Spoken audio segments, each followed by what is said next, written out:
When investing in property, like going through InvestorKit, it really taught me that it's worth investing into a professional company, an organization, like a mentor. Property is the most expensive thing, the biggest financial decision that most people make in their life. And we tend to be so offhand about it. Okay, you know, so-and-so said this is a good area to buy, or I saw in the news the government's making this development, so this must be a good area to buy. And there's no real actual evidence or backing to it. It's more just like a hunch or a gut feel.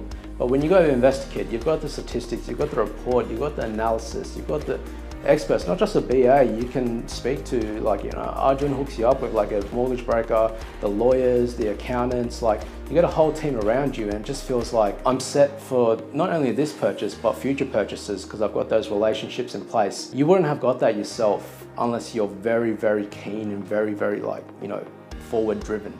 So I feel like that was probably the biggest thing for me, just having that group of professionals around you. So initially I thought, okay, I'm going to buy in Sydney. I might buy a 2-bedroom apartment within my budget, and then lease out one of the rooms. But now, going with InvestorKit, I realized that okay, if I buy interstate, I can buy houses that are close to the CBD, the beach, the shops, the hospitals, all these things that would cost probably $1 million plus in Sydney and Melbourne. It's achievable if you go through InvestorKit. It's just a whole other level of property and asset quality as opposed to just doing it yourself. I guess the peace of mind that you tend to get, that you've got someone, an expert in the field backing you. Before I went with InvestorKit, I was looking at houses on the weekend, driving around Sydney, burning fuel. I was just listening to podcasts and reading books, but I've never bought a property myself, so I just didn't have that level of knowledge.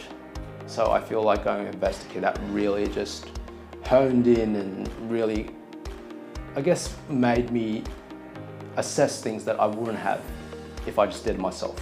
Being able to really free up your mental capacity. So work is draining enough as is, commuting there and back. The combination of time and just being tired from a long day of work, you don't really want to research the property market, look at the financial news. You might have to if you don't go with a buyer's agent like InvestorKit. You can just ask Arjun and the InvestorKit team those questions that you're not too sure about and you want him or his staff to clarify. But if you did it yourself, you're pressed for time and you just got to figure out all these things for yourself, and you hearsay from your mum and your dad, your grandparents, whatever, you just don't know who to listen to. So I think that's a big thing, just peace of mind.